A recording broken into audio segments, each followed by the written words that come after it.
It's a singular pleasure to introduce my colleague, Dr. Charlotte Lerouge-Cohen, who reads Greek history at the University of Paris-Nanterre. Her work focuses on classical historiography, reporting on the Parthian Arsacid Empire, as well as Anatolian and Armenian Perso-Hellenistic dynasts, be they, among others, the Mithridates, the Commagenians, or be they the Orontids of Armenia. Her major publications to date include the excellent treatise L'image des Parthes dans le monde gréco-romain, published in 2007 in the series Orients et Occidents with Franz Steiner Verlag, which treats, as the title indicates, with the image of the Parthians as reflected in Greco-Roman sources. And most recently, a second monograph entitled Souvenirs du passé perse à l'époque hellénistique, just published in 2022 with Philhellen Verlag, and wherein she explores the patterns by dint of which Hellenistic dynasties associate themselves with the Persian Achaemenid past. Her contribution today is entitled Philhellens and Heirs to the Persians, the Arsacids, the Seleucids, and the Greeks until the death of Mithridates. Please welcome her. Thank you so much. Thank you, Raim, and thank you for the invitation in this wonderful place. So I'll talk about the Parthians, the Seleucids. We'll narrow the focus after this wide paper. The history of the Parthians and of their kings, the Arsacids, begins around 240 BC, when they seize the ancient Seleucid satrapy of Parthian in northeastern Iran, which gives them their name. The Parthians remain confined to northeastern Iran until the middle of the 2nd century, when King Mithridates I began a huge conquest movement. By the end of his reign, the Arsacids dominated part of the Greco-Bactrian kingdom, as well as the whole of Iran and Babylonia. The Parthian kingdom, by 140 BC, included big Greek cities of Babylonia, such as Seleucia on the Tigris and Babylon, as well as Susa. Once again, as was the case during the Achaemenid period, a whole part of the East, including Greek cities, was under the domination of an Iranian ruler. Historians, and I include myself, wonder whether the Arsacids identified with the Achaemenids and tried to present themselves as their heirs. My aim here today is not to reopen the file of the Arsacids' possible reference to the Persian past, but to examine the role that the memory of the Persians may have played in the relationships between the Arsacids and the Seleucids. In the span of 1 century, between around 230 and 130, the Seleucids made 4 wars on the Parthians in order to drive them out of the territories they had conquered. One of their kings, Demetrios II, spent 10 years as a prisoner at the hands of the Arsacids. The Seleucids, therefore, had time to build an image of the Parthians and the Arsacids. Did they see them as heirs to the Persians, as the Romans would do after them? The question I would like to address here is twofold. It has to do first with the history of representations. I would like to investigate whether the Seleucids, or rather the contemporary historians of this dynasty, reused elements of Greek representation of the Persians in order to describe the Parthians. I would also like to put the question in more political terms. Once Mithridates I had conquered Babylonia, the Persians incorporated major Greek cities in their empire. The idea that the Greek cities of Asia were slaves to the Persians and that they had to be freed from them was at the heart of the ideological discourse which was developed in the Greek world in the 5th and 4th century, and then by Philip and Alexander. When Demetrios II and Antiochos VII in 140 and 130 campaigned against the Parthians and took their armies to Babylonia, did they present their campaigns as campaigns of liberation for cities which would be oppressed by a barbarian master? And do we know whether the cities themselves resorted to this type of discourse? I will also look at the attitude of Mithridates I toward the Greek cities, and will suggest a slightly renewed interpretation of the title of Philhellen that the king adopted on the tetradrachm he minted after the capture of Seleucia on the Tigris in 141. So, the first question I would like to address is about the image of the Parthians at the time of the Seleucid campaigns. Does it display features derived from the Greek image of the Persians, which was based mainly, to make things simple, on the idea of wealth, excessive wealth, and despotism? The answer to this question is actually a difficult one, because the historical sources dealing with the relations between Parthians and Seleucids have almost entirely disappeared. We can, however, highlight a few points. It seems clear that in the 3rd century before Christ, before Mithridates I had carried out his conquests, the Seleucids established strictly no connection between Parthian and Persians. In the narrative by Polybius of Antiochos III's Anabasis in Parthian in 209, there is nothing in the description of the Parthians nor in the description of their king to evoke the Greek image of Persian kings, nor the wars which were waged in the past against Persian armies. In the 2nd century, after the conquest of Mithridates I, the situation may have evolved. All our sources of information about the Seleucid campaigns of the 2nd century are a few fragments of the lost historical work written by Posidonius in the first half of the 2nd century, so little fragments which were preserved by Athenaeus, by the Deipnosophist, and a few passages by historians, Diodorus Siculus, Flavius Josephus, Justin, which are descended from Posidonius.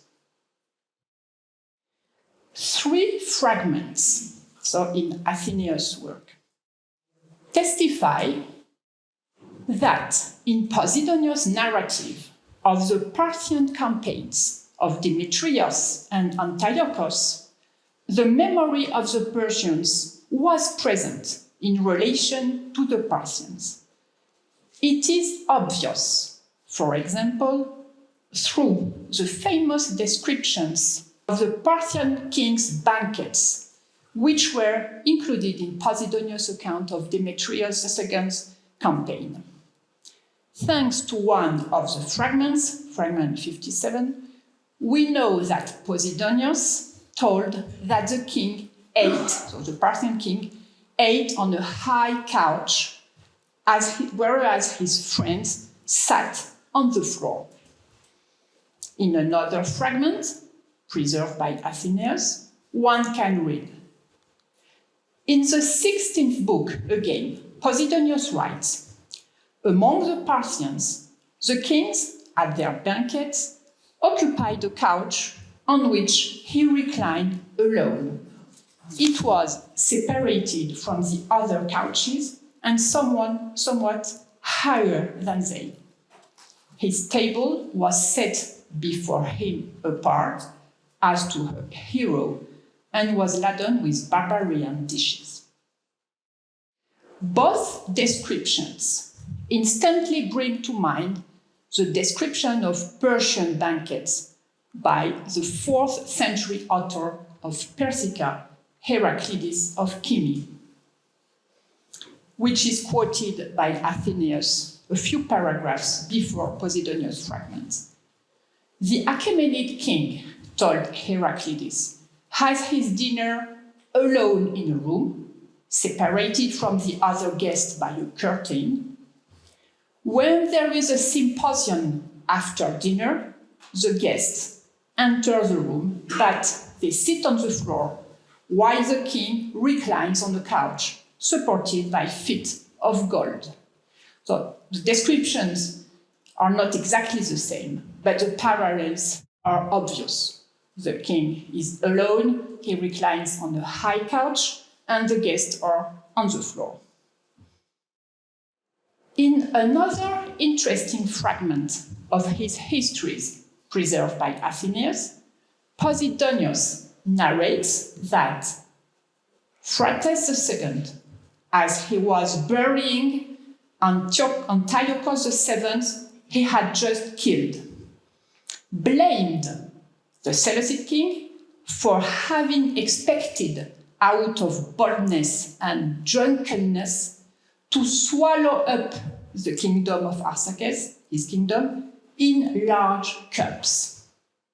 This anecdote, which of course is false, is based on the idea that Antiochos VII launched his expedition out of a simple desire for wealth, drink out of big cups, and royal power. He wanted to swallow up the kingdom. This means that, according to Posidonius, Antiochos was ascribing to the Arsacids the two main features that define the Persians in the Greek thought, wealth and power. These fragments, though, stem from a historical work, so Posidonius' Histories, which was written a few decades after the Seleucid expedition. Are we allowed to consider that they reflect the Seleucid vision of the Parthians at the time of the campaigns of Demetrios and Antiochos? This is, of course, difficult to ascertain. Posidonius took an interest in the Parthians. He devoted to them an ethnographical excursus, but his source is unknown. It may be one of these numerous historical works devoted to the Parthians, which were written in Greek by Greek subjects of the Parthians after Antiochos VII's final defeat in 129. So, the only possible certainty is that a few decades after Seleucid campaigns, the connection between Arsacids and Achaemenids had been established in the Hellenistic historiography pertaining to the Parthians. So Posidonius is the representative of this historiography. And we can be sure that Posidonius thought that the Seleucids too had established this connection.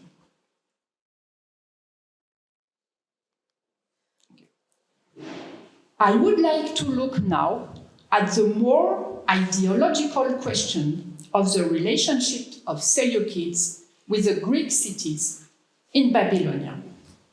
Could it be that the themes of freedom, slavery, and oppression that were constantly used against the Persians in classical times were reactivated in connection with the Parthian campaigns of Demetrios II and Antiochos VII?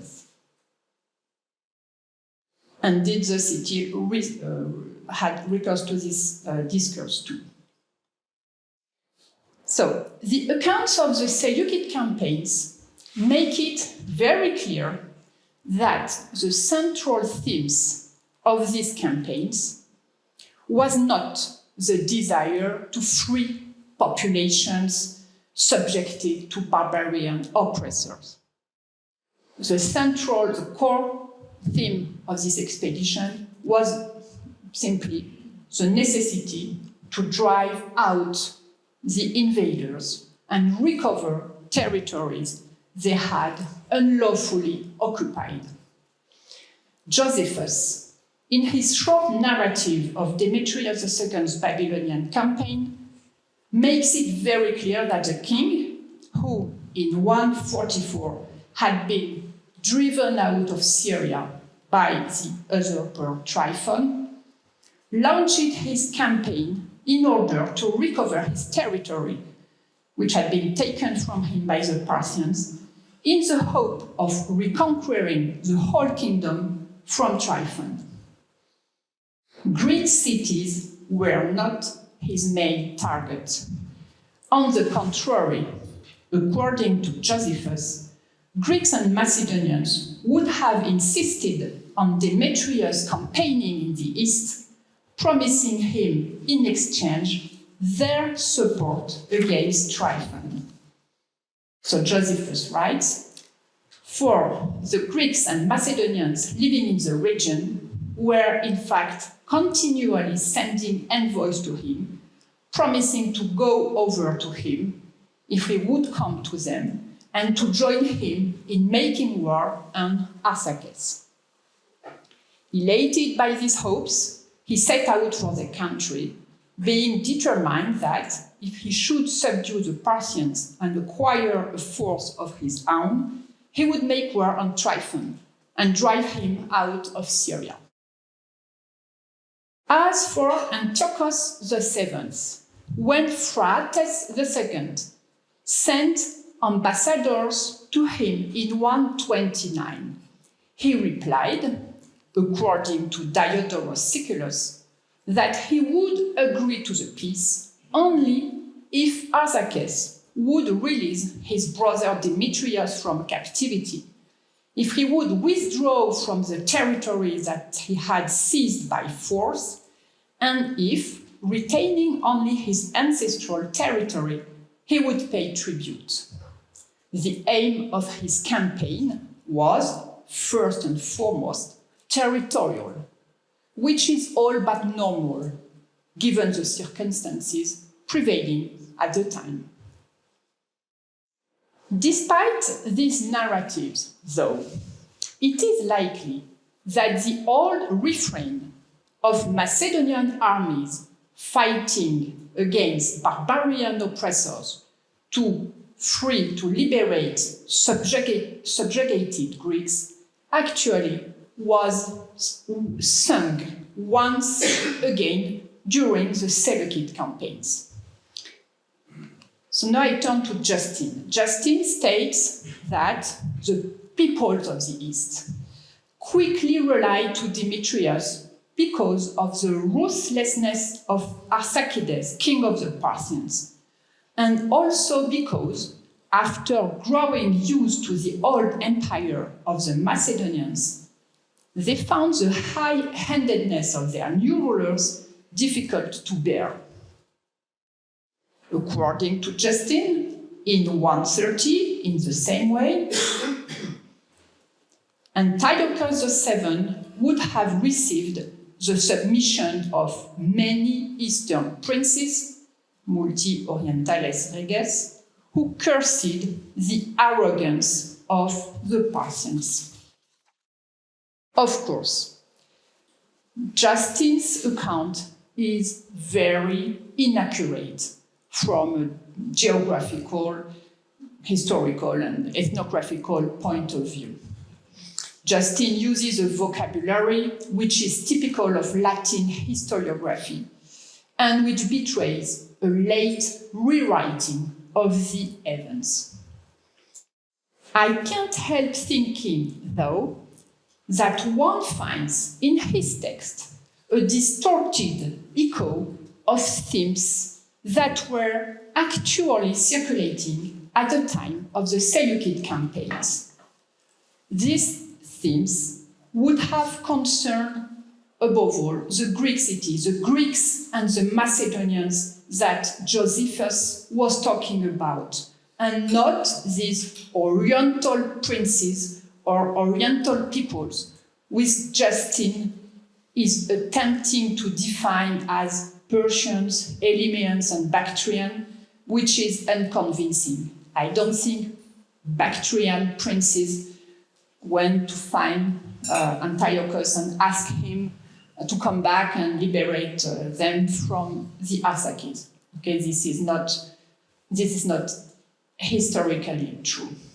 So this is a distorted vision. But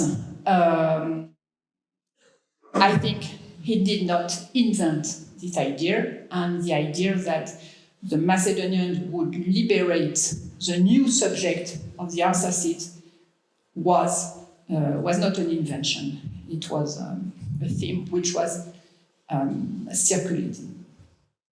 Of course, according to Justin, these themes would be revived by the new subject of the Arsacids and not by the Seleucids themselves, like a spontaneous move towards the Seleucids. One can think, though, that this idea, according to which the Seleucids simply responded to demands of enslaved peoples and cities, is in a part propaganda. The Seleucids had this idea and developed this kind of discourse. And the subject of the Arsacids knew how to talk to the Seleucids, how to please them. So even if we are not able to reconstruct a Seleucid image of the Parthian from an ethnographical point of view, one can be fairly certain that during the Seleucid campaign, the political slogans that were in use against the Persians were revived against the Parthians. However, it would be wrong to assume that existed between the Greeks of Babylonia and the Seleucids an unconditional solidarity which would have made the former prefer the latter to the Arsacids in any circumstances. Antiochos VII, after reconquering the Greek cities in 130, was forsaken by them the following year because of the ill treatment he had inflicted on them during winter. The cities, tells Justin, defected to the Parthians. Behind the political slogans, the allegiance of a city to a royal power had more to do with the advantages and privileges it could draw from this power than with any ethnic solidarity. This leads me to the last question I would like to address very quickly. The question of Mithridates I's adoption of the title Philhellen on the tetradrachms he minted after the conquest of Seleucia. On the obverse of these coins, Mithridates added to the legend Basileos Megalou Arsakou had been using for a few years now, the epithet Philhellenos. Jean Le Reader in 1965 and other historians after him, including Dambrova, have shown that this epithet, which had never been used before the Arsacids in royal literature, had much more to do with politics than with culture.